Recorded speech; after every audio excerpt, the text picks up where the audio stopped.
This is our fourth panel for the day on bottom-up governance, micro-level analysis, expertise barriers, and the distribution of transition costs and benefits. Our first speaker is Shannon Elizabeth Bell, who is joining us on Skype.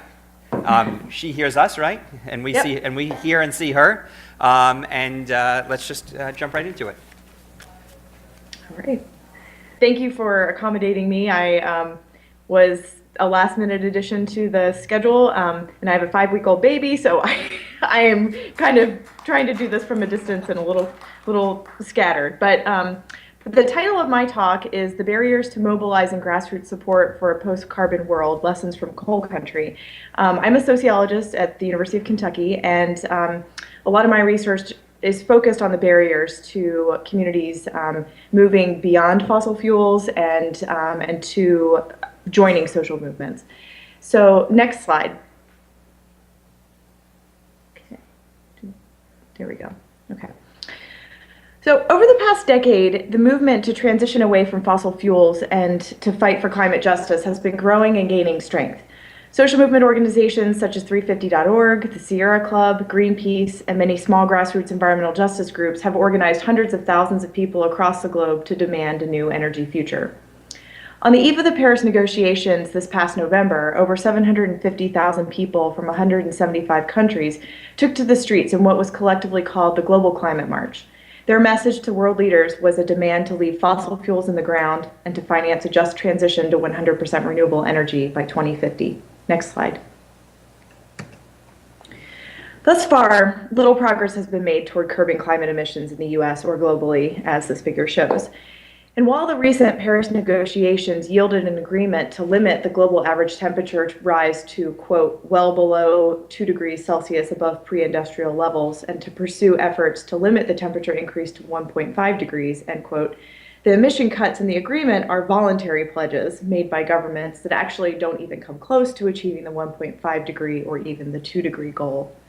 However, the Paris negotiations did send a clear signal that change is possible, and the time to act and organize is now.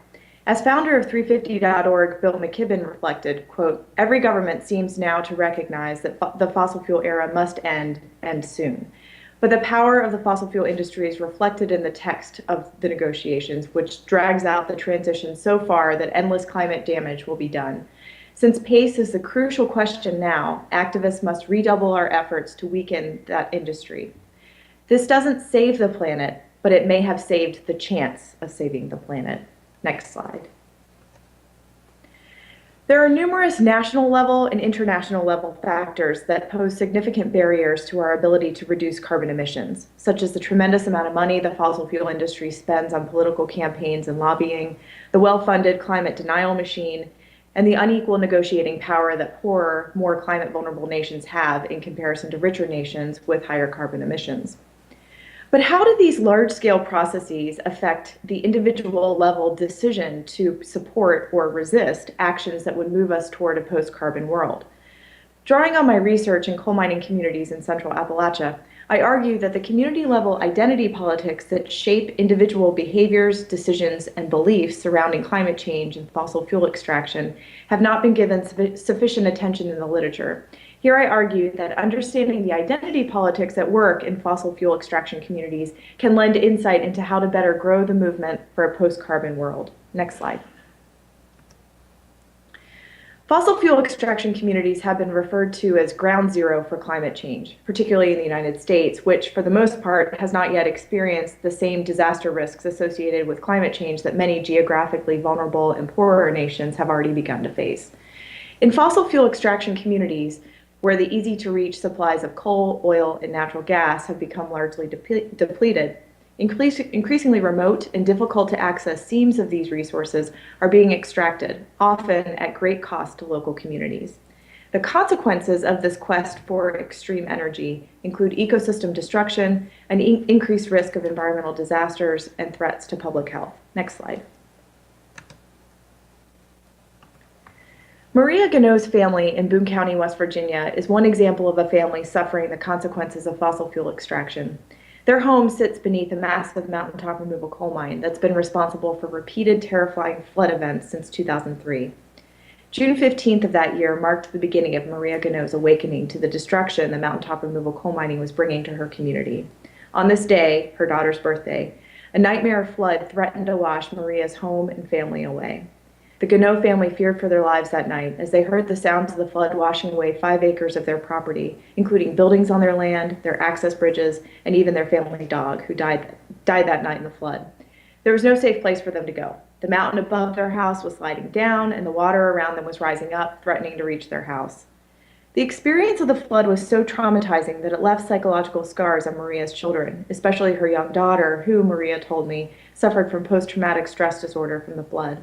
Anytime there was a thunderstorm or a weather alert, her daughter would not sleep. As Maria told me, next slide. I found out one morning at 3 o'clock in the morning. It was thundering and lightning, and I go in and I find her sitting on the edge of her bed with her shoes and her coat and her pants on. And I found out then what it was putting my daughter through. And that is what pissed me off. How dare they steal that from my child? The security of being able to sleep in her own bed. The coal companies now own that. They now own my child's security in her own bed. And how can they expect me as a mother to look over that? How is it? What if I done this to their kids? What if I created terror in their children's lives? And that's what it's done to my children. Next slide. Flooding like what Maria Gunnoe and her family experienced is not the only cost of living in this energy sacrifice zone. After coal is mined, it has to be chemically cleaned and crushed in order to prepare it for burning in coal-fired power plants. This process generates a great deal of dust and liquid coal waste called slurry or sludge. The liquid coal waste consists of water, fine particles derived from the coal, and chemicals used in coal washing. Coal slurry can create a number of additional hazards for coal communities, such as slurry impoundment breaks and disasters and well water contamination. Next slide. Maria Lambert lives in the community of Prenter in Boone County, West Virginia. In 2008, Maria and other Prenter residents began to suspect that their well water was contaminated with coal slurry from a nearby underground slurry injection site. In our 2008 interview, Maria shared her anger at discovering that her community's water was the cause of the health problems that plagued Prenter residents. As she described, quote, "We had well water, so we thought we didn't have to worry about having dirty water. We knew that they were mining back up in there in the hollow, but it just didn't seem to be a bad thing, because it always seemed kind of clean and everything here." My parents found a flyer that said they were having a community water meeting. And my mom said, "Maria, I really think that some of us needs to go to this meeting because there's definitely something wrong with our water. It's not right. Something's not right." So she and my dad and I, we went to the water meeting. Everybody was showing samples of their water. Different people stood up and told about their water and told about what they believed was happening and told about the different illnesses, the brain tumors, the gallbladder problems, stomach problems, children's teeth falling out, and all of these things. And it's like a light bulb going off all here, there, yonder, everywhere. And it's like my whole life flashing before my eyes because my children had lost their teeth, my parents had had cancer, we'd all had our gallbladders removed, and all of these things, it was just like, oh no, it's not just us, it's the whole community, and we're not even blood related. The weekend after the community meeting, Maria went to the hospital with intestinal bleeding, which she asserts was from drinking water all summer long in an effort to lose weight. As she describes, "I lost 50 pounds by drinking water all summer long. Our water. The water that we should not have been drinking. They tell you, drink lots of water, So when I found out that what I thought was supposed to be a good thing made me sick, I got so mad. I never really got that mad about anything else, I don't think." Next slide. Researchers have found that in comparison with the rest of the nation, coal mining areas of Appalachia suffer higher rates of hospitalization for certain respiratory and cardiovascular conditions, as well as higher rates of mortality, birth defects, cancer, and chronic illnesses, even after controlling for such variables as income and education. Many coalfield residents feel very deeply that they are living in a sacrifice zone. As Pauline Canterbury told me in our interview. Next slide. "We're being discriminated against. We're being sacrificed here for energy for the rest of the world, for more money for the people that already has more than they know what to do with. And it isn't right. To me, it isn't the American way. It will never be the American way for the America I envision that we're supposed to be here. It's just for greed. It's just greed. Why should we have to give up everything we own for somebody else to have cheap energy? For a world of people that's already pampered to death, it's the injustice of it." Next slide. Of course, Central Appalachia is not the only region in the United States that serves as a sacrifice zone for fossil fuels. The Gulf Coast serves as another devastating example of a region and people treated as expendable, as was overwhelmingly apparent during Hurricane Katrina in 2005 and then the BP oil spill in 2010. And the list of sacrifice zone communities across the U.S. continues to expand as horizontal drilling and hydraulic fracturing have become profitable and possible, thanks in large part to the exemptions that the oil and gas industry enjoys from a number of federal environmental regulations, including the Clean Water Act, the Safe Drinking Water Act, and the Clean Air Act. Building alliances across those groups that suffer the consequences of climate change at the extraction phase and those who suffer at the warming and weather disruption phase could greatly strengthen the movement for climate justice. However, in many fossil fuel extraction communities, like many Appalachian coalfield communities that I've researched, there's a lack of grassroots support for transitioning away from a carbon economy. Why? The commonly cited answer to this question is that people are dependent on the jobs that these industries provide. While this may be a contributing factor, it is certainly not the entire story, particularly in coal mining communities where jobs have declined drastically over the past 60 years. Next slide. For instance, coal employment in West Virginia, which is the top coal-producing state in Appalachia, has steadily declined since the 1940s. In 1948, there were 132,000 coal miners in the state, while in 2010, there were only 22,500.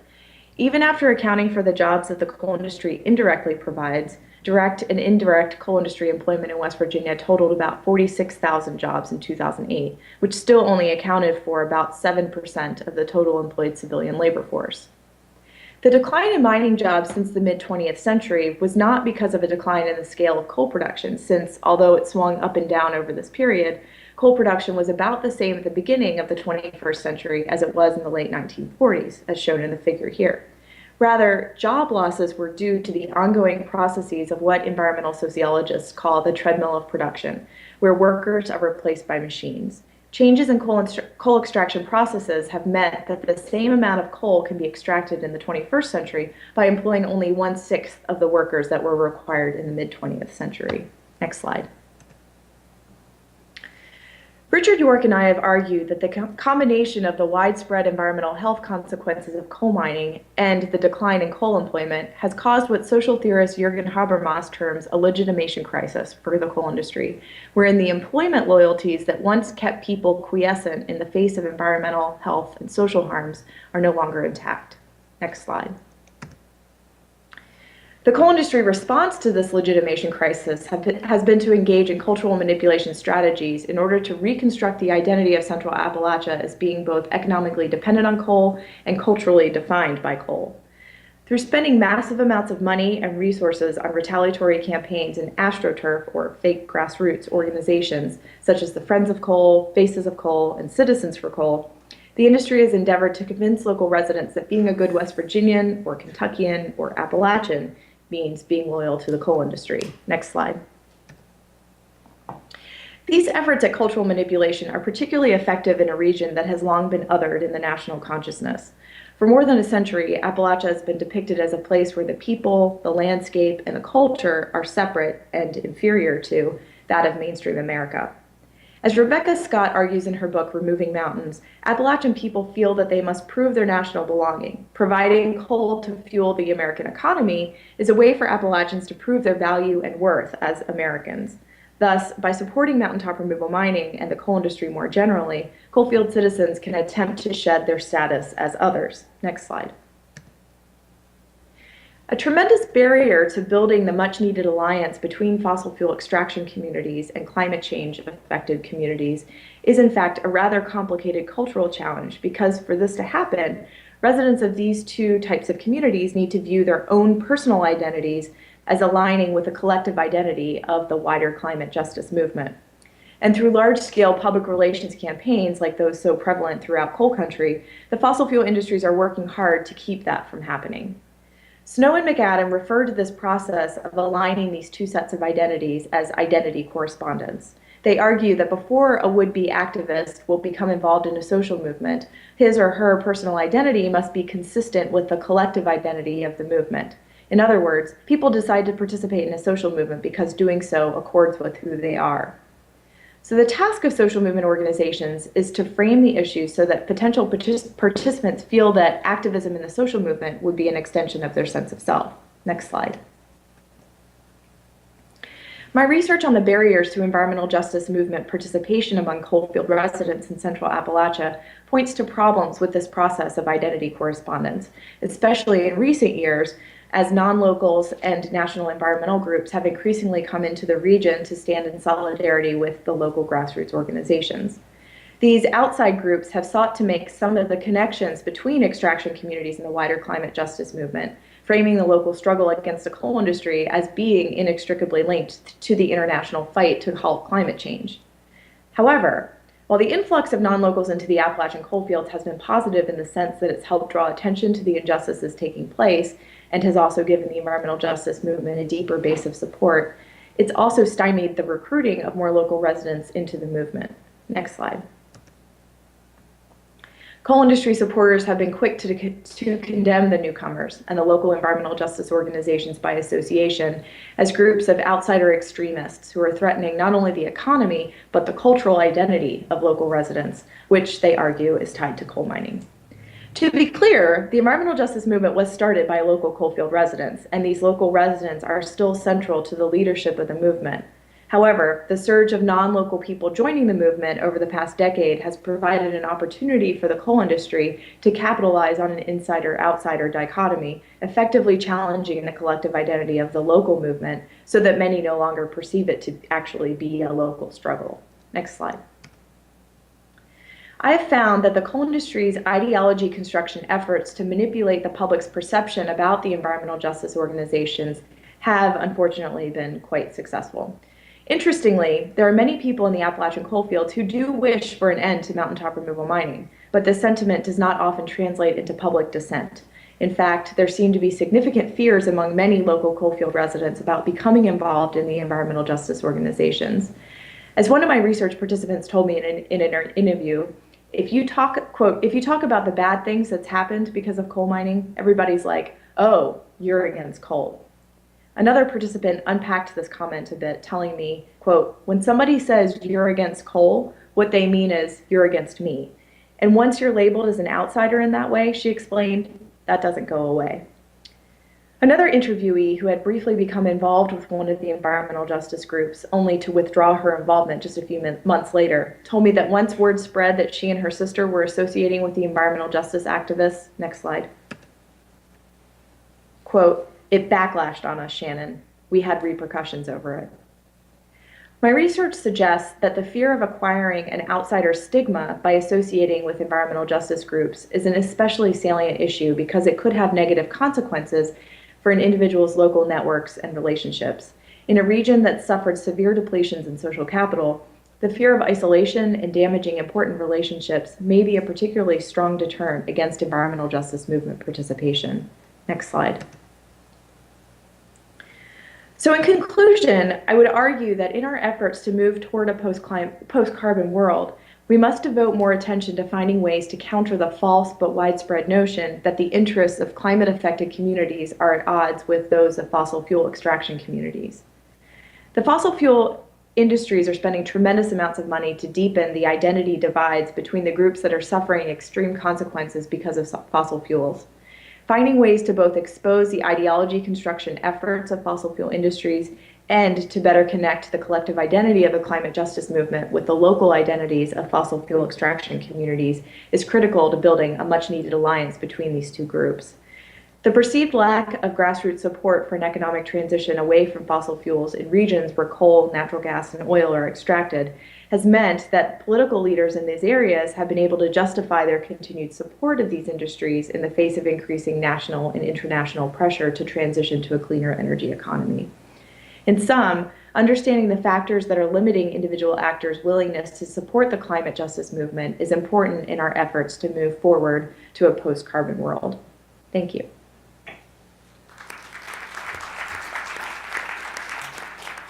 That went exceedingly well for a Skype presentation. Thank you so much. First time I've done that, so good. It was great. So our next speaker from the University of Michigan is Shobita Parthasarathy, and she'll come on up here. Thank you very much. You pronounced that beautifully, I must say. And thank you very much, Greg, for inviting me here today, and to Liz for your logistics help. So just a couple things I want to say before I launched into my talk. First, I come at these sorts of questions by focusing on innovation systems. I have for many years thought broadly about innovation systems and particularly intellectual property issues. I tend to look comparatively cross-nationally at those innovation systems. And the second thing is that my current very emerging work, which I'm going to talk about today, brings another country into the mix. Most of my work thus far has focused on the US and Europe, and so I'm moving more towards focusing on India. So, so the work today, as I said, is very preliminary, and it's just sort of initial thoughts that hopefully can contribute to this overall conversation that we're all having around the post-carbon world. So, as I said, I focus very much on innovation systems. And when we think about innovation in the context of a post-carbon world, we tend to focus on the potential that we have to innovate our way towards that post-carbon world, right? And when we think about that, we talk often about a variety of different kinds of innovations. Obviously, renewable energies fits into that category. So too do geoengineering technologies, which I've done some work on. Geoengineering technologies are these large-scale technologies that are designed to mitigate climate change at essentially the global scale to either mitigate carbon or manage solar radiation. Or we think about sort of dealing with what's happening in the developing world by, for example, fixing the cook stove problem that create both environmental health as well as climate change implications. So we tend to focus very much on these material artifacts and the potential that new material artifacts might have in order to transform us and transport us towards that kind of post-carbon world.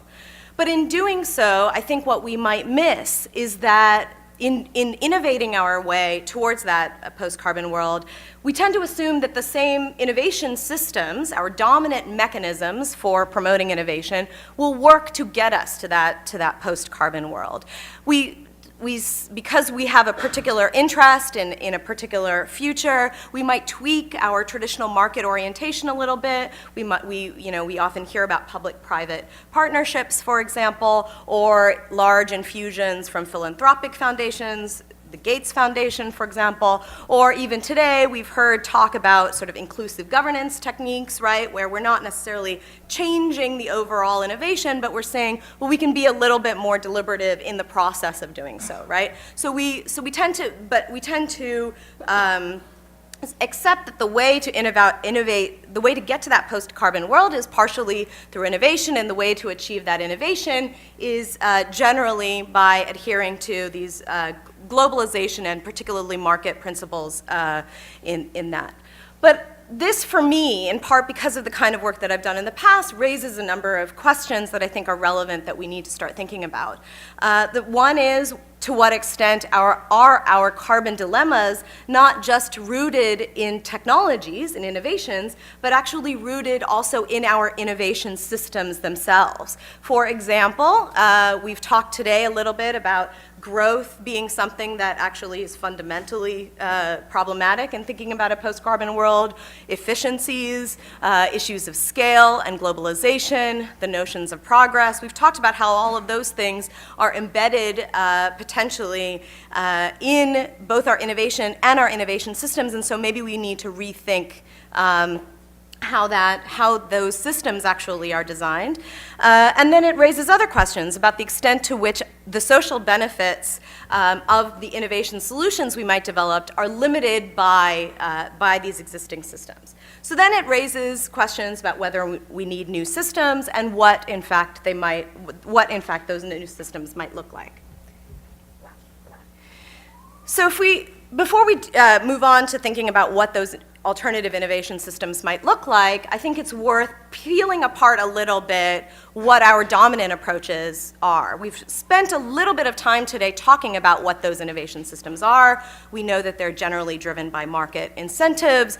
They're driven by the primacy of material artifacts, but I think there are a number of other things that are worth teasing apart here, right? So we've talked a little bit today about the fact that when we think about the structural dimensions of these innovation systems, that they involve involve the role of government to fund early stage research, usually at universities, sometimes at companies, providing sometimes loans and contracts to those private companies in order to stimulate innovation. We need patent systems that identify those innovations, providing exclusive commercialization rights, and therefore we believe incentives in order to engage in that kind of innovation. And that when we get to the development and manufacturing stages, that we need companies and philanthropic organizations in order to actually do that kind of work. So those are, when we think about what are the institutions involved, what are the policies involved, those are the kinds of things we might think about. But underneath all of those things, there are a number of assumptions, right? I've already talked about the idea that there are a set of market assumptions that basically we can market our way towards innovation and eventually social benefit. But there's also the assumption that more innovation will eventually produce social benefit. In other words, the more we innovate, eventually those innovations will trickle down to everyone and everyone will benefit. And simultaneously, that public benefit and private benefit are tied to one another. That these kinds of structures assume that if we provide incentives to private companies, we provide incentives to engage in the marketplace through things like intellectual property, that we will produce economic benefit and ultimately social benefit. And of course, everyone will eventually be able to access and benefit from that. And intellectual property rights don't just provide important incentives to innovate. I think it's important to think about the fact that intellectual property rights play an important role in defining how we understand what innovation is in the first place, right? So when we think about what innovation is, we tend to think not just about material artifacts. We think that innovation has to be new, it has to be not obvious, it has to involve an inventive step, it might even be disruptive, it might focus on new fields like renewable energy or biotechnology or geoengineering, as opposed to old and mundane kinds of technologies that people don't generally think about, in part because they're not easily given intellectual property rights. In these kinds of systems, of course, the goal is to achieve an ever larger market for one's technologies, right? And within that, there are needs for standardization, for efficiencies, for market efficiencies, and the ability that a technology can diffuse across multiple spaces, across national boundaries and different geographies. And also, finally, within this kind of model, technical experts and entrepreneurs are best positioned to envision and develop those innovations, right? So when we think about who the innovator is, we have a picture that usually comes to our mind. Usually that person is male, and that person is a scientist or an engineer with significant technical training. And I want to give, just as an example, the cook stove story, which is probably pretty familiar to many of you. This is a well-known sort of conundrum for many people working to create a post-carbon world. And the problem, of course, as defined by engineers, anthropologists, philanthropists, and governments, development organizations, is that traditional cook stoves that are used across the developing world are problematic both in terms of environmental health as well as in terms of climate change impacts. There have been hundreds, if not more, technologies to improve these cook stoves that have been developed over multiple decades, but there is still, given the amount of money and the amount of innovation in this space, there has been minimal uptake of these cook stoves. Part of what people have said in sort of critiquing and trying to understand why there is this kind of minimal uptake is that it's driven often by Western innovators, governments, and philanthropic organizations without an understanding of the circumstances on the ground, both in terms of the geographic circumstances, the cultural dimensions in terms of, the changes to the cooking techniques, the kinds of differences that it might create in sort of daily meals in terms of the kinds of breads and what happens to the bread when it's made on a different kind of cook stove, but also even gender dynamics that often, in some interviews that I've done with rural women, they say that, at the end of the day, we're not the one, even if we wanted something like this, which we didn't ask for, we're not the ones making the decisions in our households. And so, this is not something that we're going to push for. It's not very high on either my or my husband's priority lists.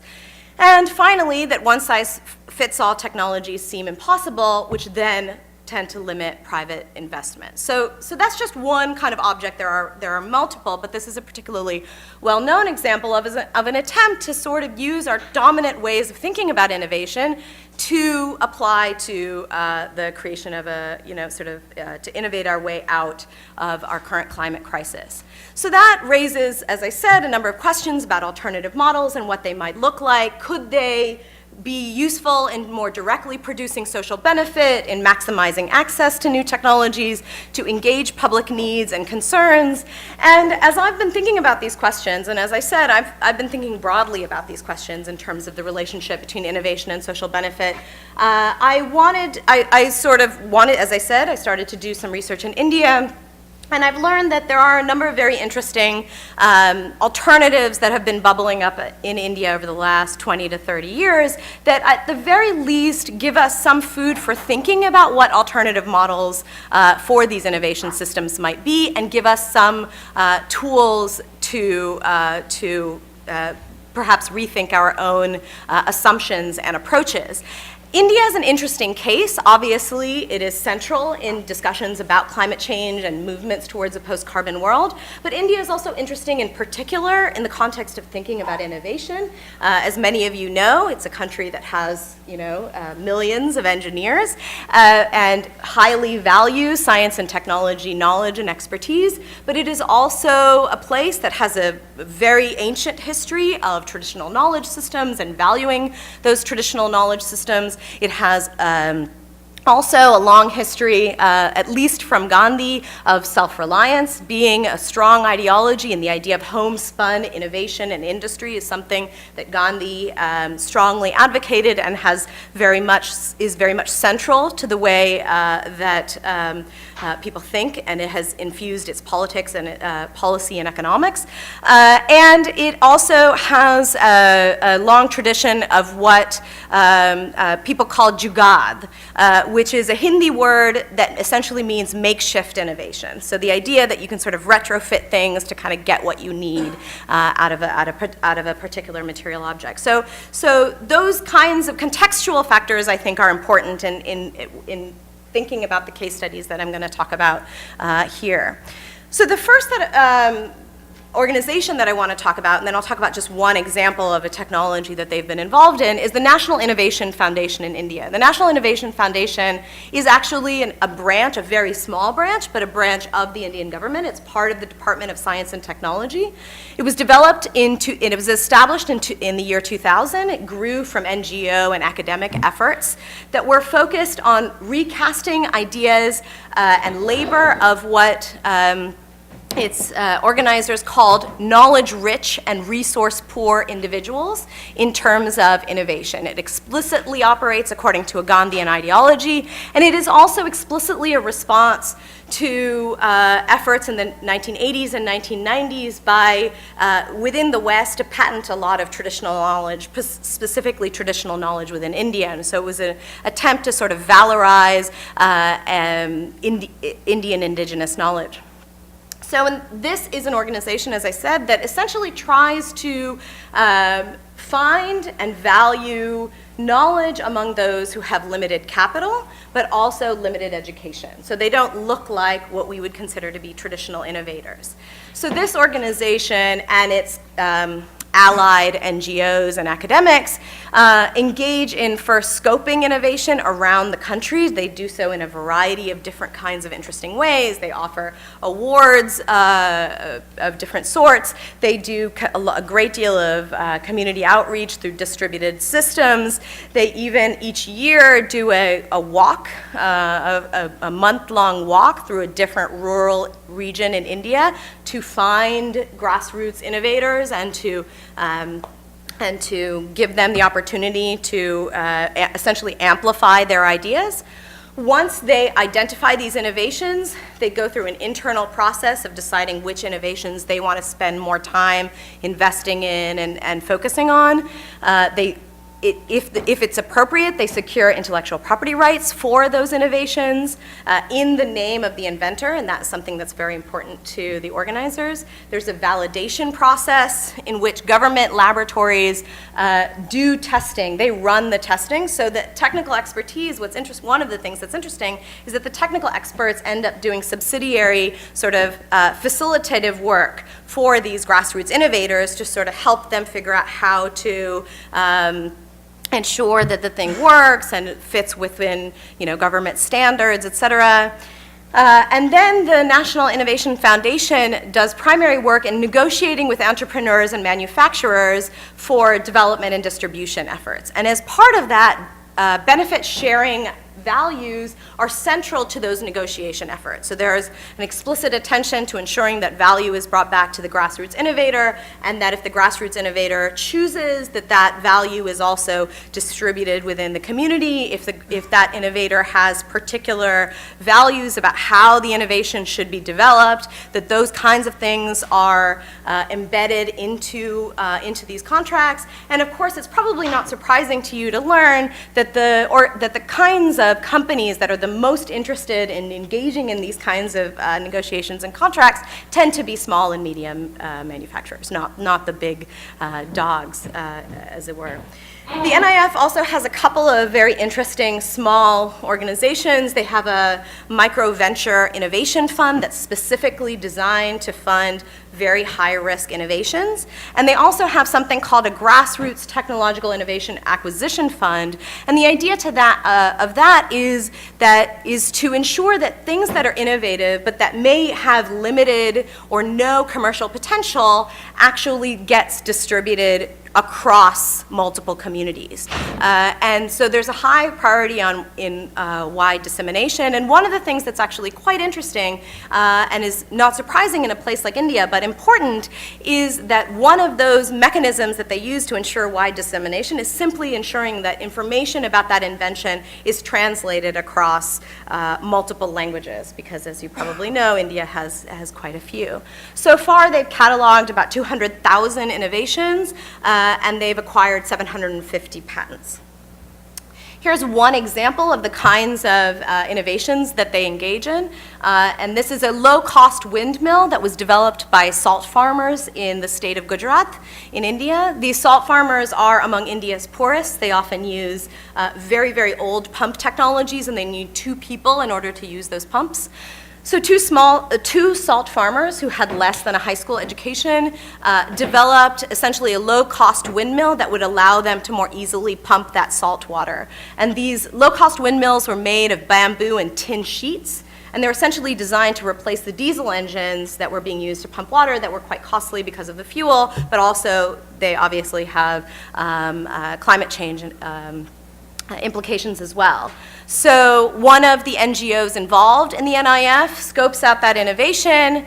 They apply for a patent on behalf of those salt farmers. They are the ones who lead technical analysis, feasibility, and demonstration tests for 3 years.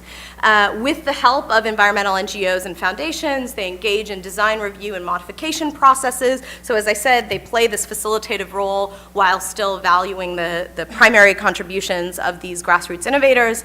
And then they install these windmills across the state of Gujarat so far, with the earnings going back to those individual inventors. And what's interesting is that in the benefit sharing agreements that they developed, there were a set of qualifications that they used in order to determine who would be the first sets of recipients to these, and they essentially decided these based on need. So, people who are older, people who are weaker, are less able to use the traditional technology, so they were the first ones who were eligible for getting access to these new technologies. And then finally, these inventors created a fund that would purchase the windmills and then donate them to needy salt farmers who couldn't pay the sort of, essentially they're still very low cost, but obviously these salt farmers are getting a small profit, but they are then donating part of that profit in order to ensure that this innovation expands further. And that's still obviously early days yet, but that gives you a sense of the kinds of technologies that we're talking about. A second organization that I've begun to look at is the Self-Employed Women's Association in India. It's a very large trade union that operates across India, but is based also in the state of Gujarat. And it was established in 1972 as a trade union for poor, self-employed female workers. Again, and I don't think it's a coincidence, it is again based in Gandhian ideology, including specifically the value of self-reliance. And it, as I said, has grown considerably, and it operates multiple cooperatives across India. And it has a multi-level governance structure, so there's a central organization in the capital city of Gujarat, but then there are district associations and even sub-level associations, and people are members. And the women who are members of these are participants in what's called the informal economy, right? So they might be working at home and doing different kinds of work, but they aren't represented any other way. And this was traditionally a way for women to get some kind of collective bargaining power, but it has expanded dramatically, and now SEWA includes a variety of different kinds of services, including a bank, legal, health, childcare services, insurance, education and training, housing and infrastructure, video, and sort of educational mechanism. So it's quite an extensive organization. It has had a great deal of impact, particularly in areas of sustainability and agriculture, particularly around water. And some of the things that I've learned that are, I think, particularly interesting for the conversation that we're having today is that it's an organization that frequently engages in innovative work, but it doesn't always call it innovative work, right? And I think that partially has something to do probably with the gender dimensions, but also the ways in which we tend to define what constitutes relevant innovation that we want to take up into the global marketplace. One example that is not from the sort of energy space, but I think is actually quite interesting and instructive for our conversations, is recent work that they've been engaged in terms of innovating sanitary pads. And of course, that's interesting in part because we think that we've kind of reached pretty capacity in terms of what constitutes an innovative sanitary pad.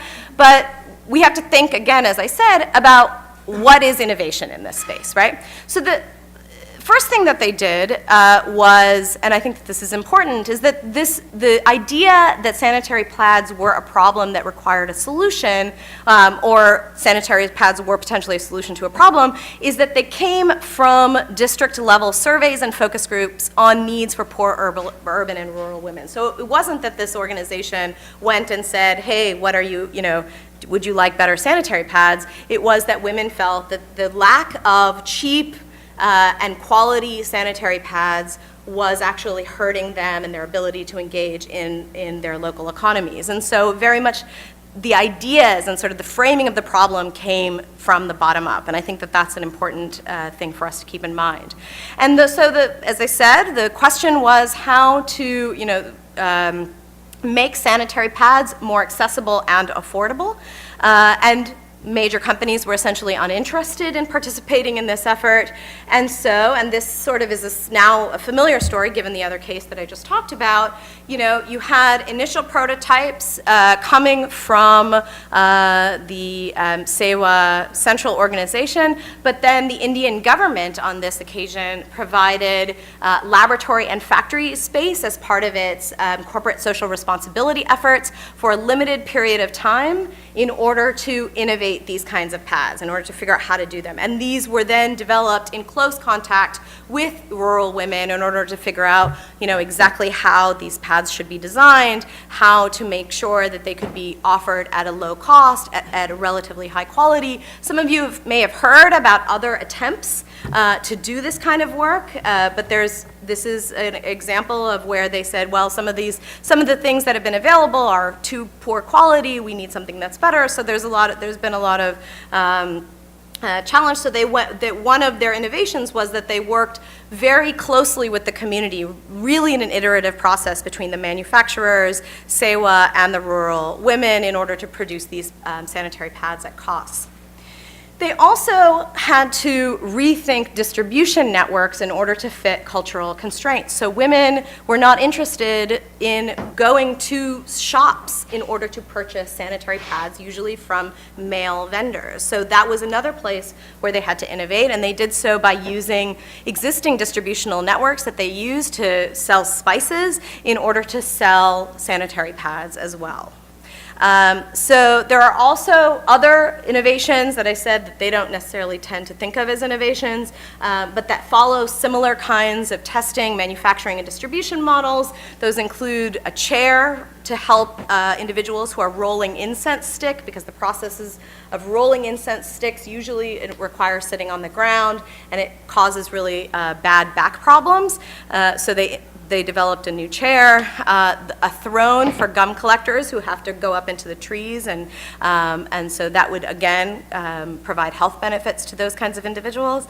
And I think it's worth noting again that these aren't necessarily innovations that we think of when we're thinking about what innovations are. These aren't necessarily innovators, but I think realizing that we have a set of assumptions about what innovation systems are and who the participants are and what kind of work they do is really important if we want to really think seriously about using innovation in order to move towards a post-carbon world. So I just want to conclude with a few thoughts that I hope this sort of a few snapshots of these case studies has at least given you some food for thought. So the first point is that we need to rethink both the problem and the solution. And what I mean by that is that we need to think about who's doing the problem definition and who's also defining the solutions in these contexts, and whether or not the public, the users, are engaged in that problem definition and solution, and if they are, how much freedom they have in shaping those problems and solutions. Second, we need to rethink who the innovator is. We need to, I think, disabuse ourselves of the idea that innovators are those who have capital or those who have extensive knowledge. And in particular, we need to rethink what constitutes relevant knowledge and expertise. And I think we need to do that not just because there's examples out there of people without limited knowledge and capital who can engage in interesting innovations, but also because if we are serious, as we've had conversations throughout the day, about ensuring that there's significant social uptake for the kinds of climate issues that we're concerned about, that social uptake involves not just sort of talking to people, but actually engaging their own ideas and recognizing that they have knowledge and expertise that can actually lead to material change as well. That we need to rethink innovation, and in particular that we need to understand that innovation doesn't just mean shiny, new, patentable material artifacts that can then get moved into a global marketplace. We need to rethink innovation incentives, or at least challenge our own assumptions about what constitute appropriate innovation incentives. As you could see in both of these cases, in the sanitary pad case, there's no intellectual property rights involved, but in the first case there was. But the meaning of those intellectual property rights looks pretty different than the ways in which we tend to think about intellectual property rights, especially around technical artifacts related to climate change. We need to also rethink the importance of scale and efficiency when we're thinking about these kinds of changes, and that's a difficult one, obviously. On some level, because of the nature of the climate change problem, we're talking about global problems, so then where does this bottom level innovation and governance fit in, I think is an important problem. But I think the clean cook stove example is a good example of showing that the sort of focus and the need for large scale and efficiency that comes from a market ideology doesn't necessarily, so doesn't get us where we want to go. And then finally, I think it's important to rethink the role that government and other institutions tend to play. As I said when I began, we tend to think about the government as playing the sort of early stage role in terms of funding and intellectual property rights, and then the sort of private companies tend to do a lot of the second stage development and distribution work. But what's interesting in the Indian cases that I talked about is that government laboratories are actually playing that kind of facilitative role. They're doing the validation work, the manufacturing work as well. And then NGOs are involved, or government is involved in developing some of the distribution processes. So I think overall the message that I want to leave you with is that if we start to disaggregate both the structures that are involved in our innovation systems and really think seriously about the assumptions that are embedded in those innovation systems and use examples like the ones that I've talked about today to try to push us to rethink them, then maybe we can get to a place where we can develop better innovation systems that can get us where we want to go in terms of a post-carbon world.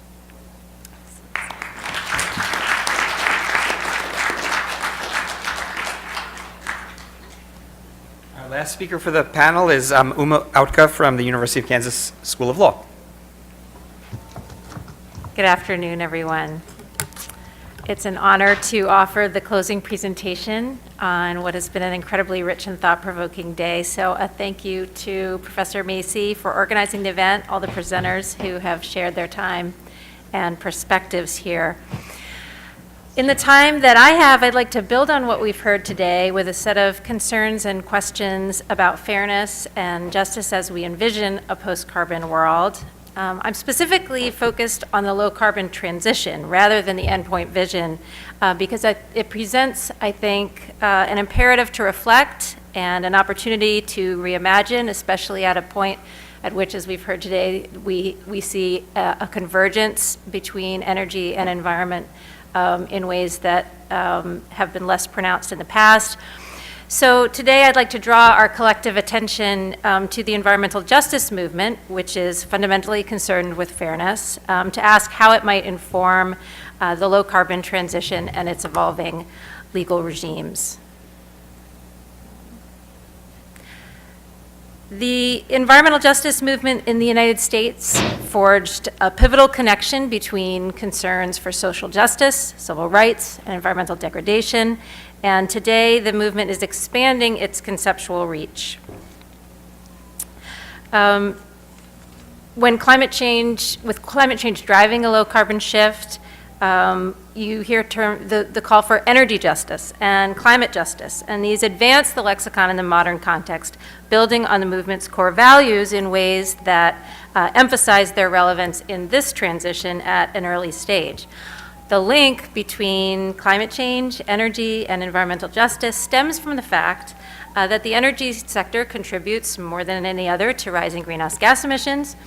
Climate change is likely to affect EJ communities most, and the energy sector already has a long history with EJ, as Professor Bell's presentation underscored. Now, as we've heard over the course of the day, the low carbon transition is underway in the United States and other parts of the world, and there is a desire around the world for this shift to be both rapid and dramatic. So with that in mind, my project develops two related claims, and it's at an early stage, so I'll look forward to any contributions in the discussion from your own perspectives. The first is that the environmental justice movement should inform the transition's trajectory early to achieve robust integration of the movement's core principles with legal and physical infrastructures for a low-carbon energy sector. And the second is that there is a unique and time-sensitive context for justice concerns in the energy transition. Change is happening quickly, and discordant notions of fairness are competing for validation in the energy policy space. So the Obama administration's Clean Power Plan, for example, now stayed by the Supreme Court, has faced critiques from environmental justice groups alongside lawsuits from coal companies, both sounding in ideas of fairness. So how such questions resolve across this transitional landscape may solidify assumptions and conceptual frames with long-lasting effects. So in this context, a key question becomes, can the modern movement engage this early transitional moment to build environmental justice into the structure of a low-carbon energy sector? And what does the movement teach about the risks of not doing so? So thinking about the arc of the environmental justice movement from its emergence in the 80s to today highlights both achievements and frustrations that can inform justice goals for the new energy transition. And I agree with and value Jim Rossi's contribution. This is not the first transition for this field. It's been a series of major transitions, and each has presented opportunities of different kinds. The hard-fought recognition for environmental justice was formalized in 1994. I think the slide that I have up is the signing by President Clinton of executive order that required each federal agency to develop an environmental justice strategy to identify and address, quote, disproportionately high and adverse human health or environmental effects of its programs, policies, and activities in minority populations and low-income populations. So the Environmental Protection Agency established an Office for Environmental Justice, an Office of Civil Rights to review complaints of discrimination filed under Title VI of the Civil Rights Act, and when EJ advocates chastised public interest environmental organizations in the early 90s for racial bias in policy development and hiring, many of those groups responded by expanding their mission to include environmental justice. Yet the difficulty of preventing environmental justice, despite the movement's genuine achievements, underscores why the aim of integrating environmental justice in the basic infrastructure of the energy transition is so important. And so what I'm showing you here is a couple of the facts drawn out from a report of the United Church of Christ, which was one of the early reports to help spur federal action in the 1990s, and in an updated report, showed that very little had changed over the course of 2 decades.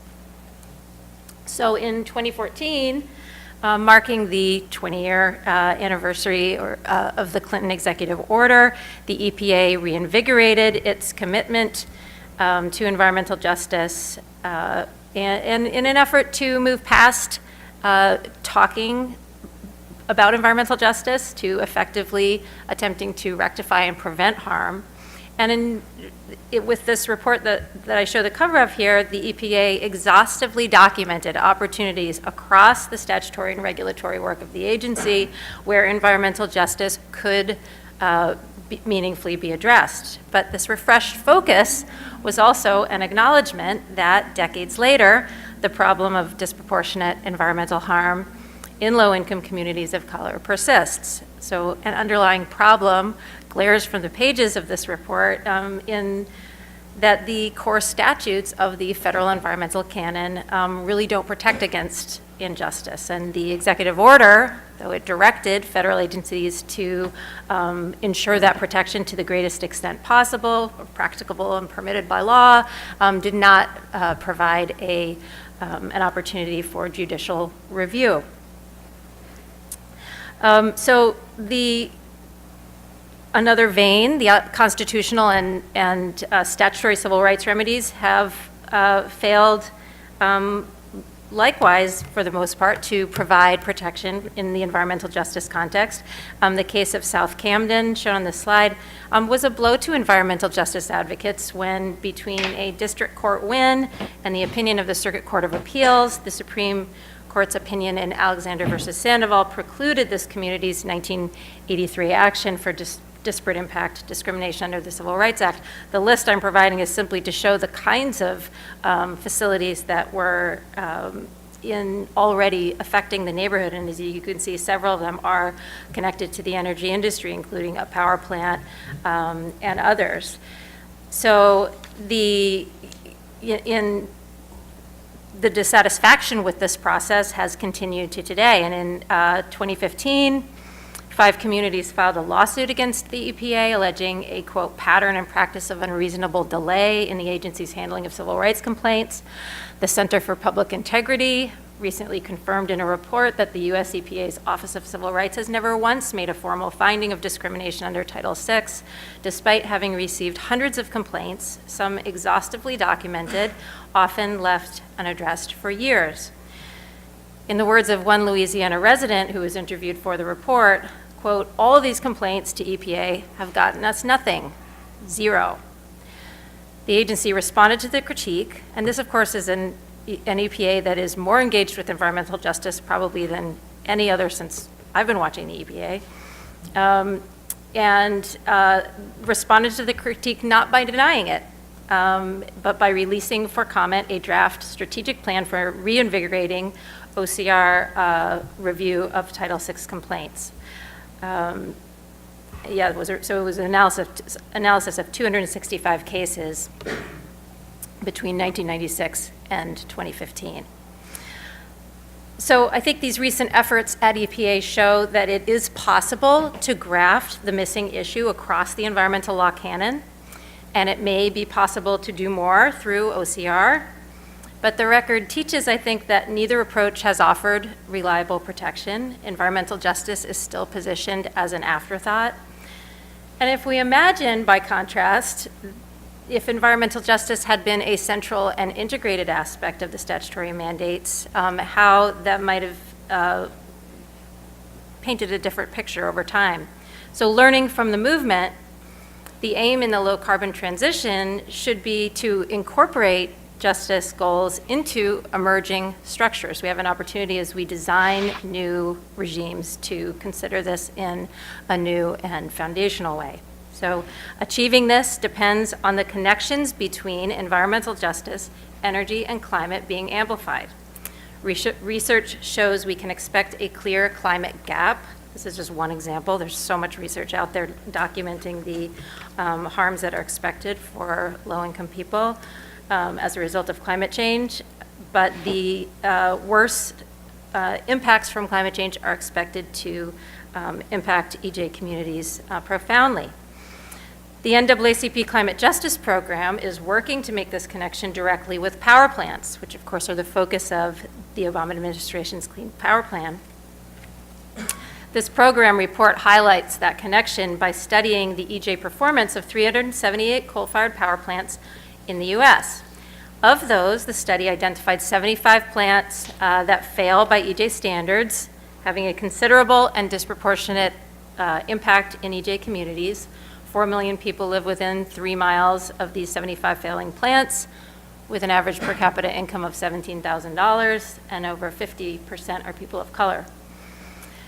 At the same time, the NAACP, along with groups like Green for All and Grid Alternatives, are looking for ways to connect EJ communities with the environmental benefits and economic opportunities of the low-carbon transition.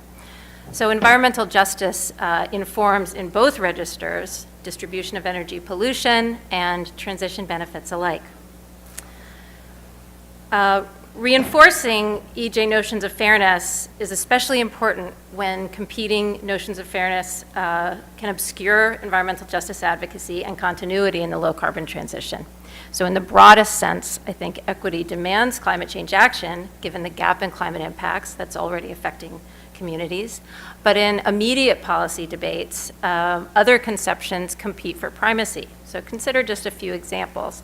These aren't necessarily inconsistent, but they're competing for primacy, I think, in the broader dialogue.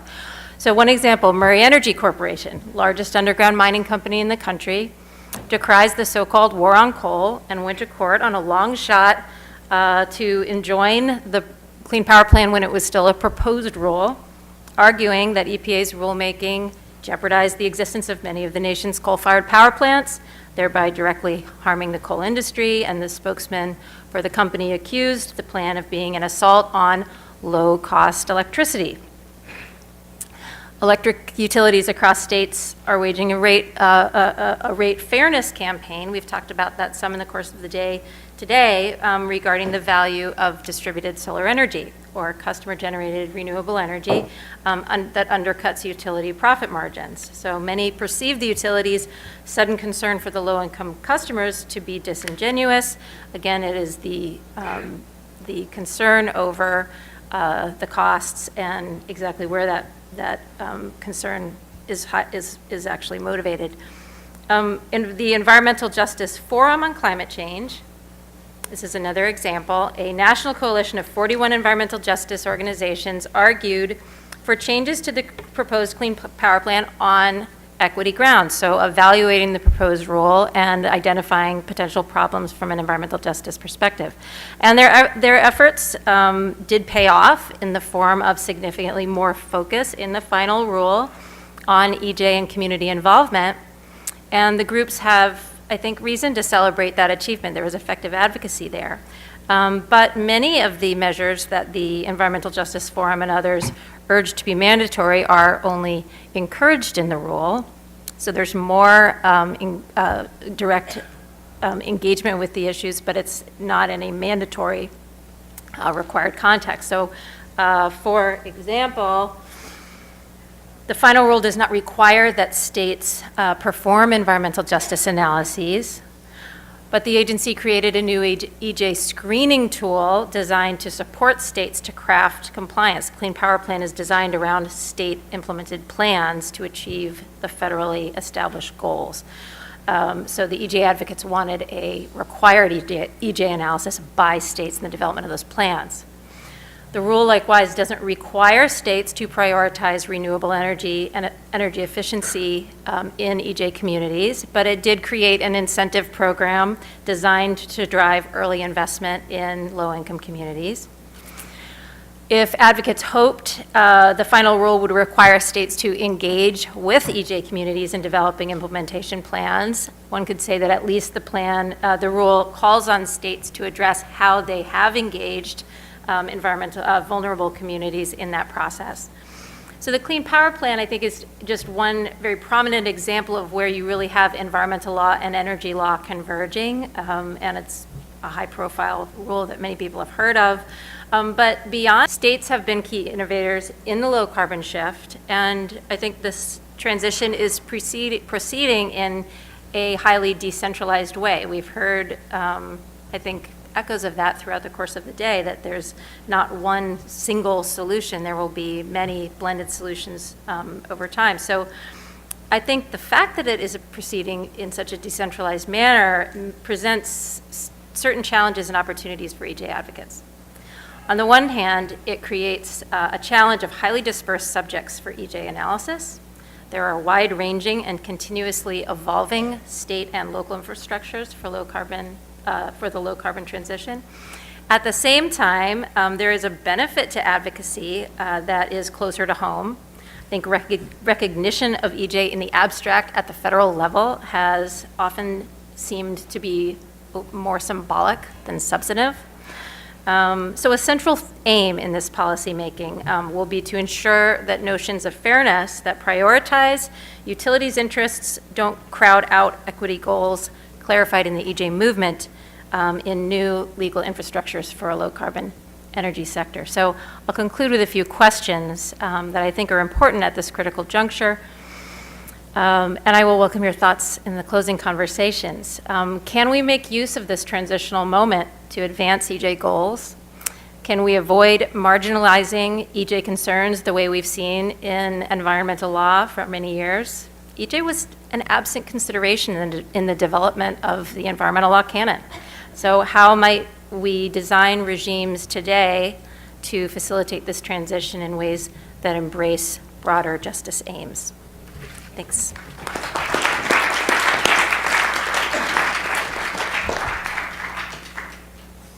So let me just ask one question, and then Greg, are we going to go straight into the next session, or are we going to take a break? Break, 5 minutes. Okay. All right. So I guess my one question, and I'm asking this as the resident non-expert at the table, and after hearing the presentations today, my takeaway, and maybe some people in the audience have a similar takeaway, is that when we talk about the magnitude of the problem and then the scale of the solutions that we discussed today, I feel like the boy in the story of The Emperor's New Clothes, which is, is it too skimpy? Is the problem so big and the solutions that we're discussing so skimpy?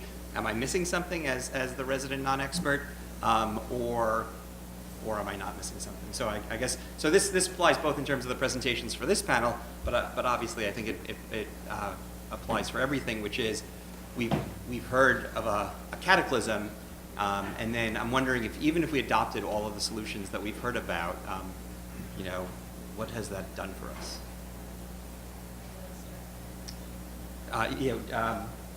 Shannon Elizabeth, do you want to start? Or? Sure. So I think actually what you talking about this is making me think of Richard York's research, which Richard was on the original program and not able to be here today. And I think the punchline to his talk would have been that it's going to require social change. It's not just technological advances aren't going to save us. some of his research on the displacement of fossil fuels by bringing in renewable energy does not displace fossil fuel use one for one. And so that means that, and excuse me, I didn't get to, see the whole symposium today, but it sounds like you all were talking about the fact that endless growth is part of the problem. And so when we bring renewables online, all we're doing is actually expanding the grid. And so, and that creates this energy boomerang effect where if we have more energy, then we're going to use it. And so I think, it's a huge, overwhelming problem. And the solutions that we offer are very incremental. And in order for the change to happen that we need to have happen, we need to be talking about, changes to the social structure. It's a scary conversation for a lot of people to have. I completely agree, but and I would also just say, in terms of what I was talking about, I think something I didn't say explicitly, but is maybe worth reminding us of, is that we've talked a little bit today about sort of energy transitions as a sort of history of technology story, right? We've sort of moved from one set of technologies to another set of technologies, but of course it's important to remember that those technologies emerged in concert and conversations with particular kinds of social systems and social orders and political orders and policy orders, right? I mean, think about the pharmaceutical industry and intellectual property regimes emerging really together in some ways, right? So if you think about it in that way, then I guess what I'm also saying is essentially, right, it's not just that we need social change, it's that in fact that's natural, right? It's natural that our technological solutions and our social orders are tied to one another, and therefore we're actually in a position of thinking critically and creatively about, okay, rather than just focusing on what technologies we want, let's focus on what kind of social orders, and then also, talk about what then technologies fit within that, and thinking about that in concert with one another. I would just add that I think everything that we've heard today, Glenn, is relevant to one another. It all matters. I think what this panel ended up trying to highlight is that we're not really worried about utilities being heard on what custody experience. We're not really worried about the traditional innovation systems continuing to operate. But what missed opportunities might there be to, for example, assist whole communities along the way, to remedy some of the harms that have been done or things that we've ignored in the past or early regimes that have left people whose voices are not or are rarely heard with the same authority. Make sure that that's part of reshaping the energy system as we develop it. Thank you. So I think that we should take our 5-minute break. Thanks to the panel. And we'll reconvene in 5.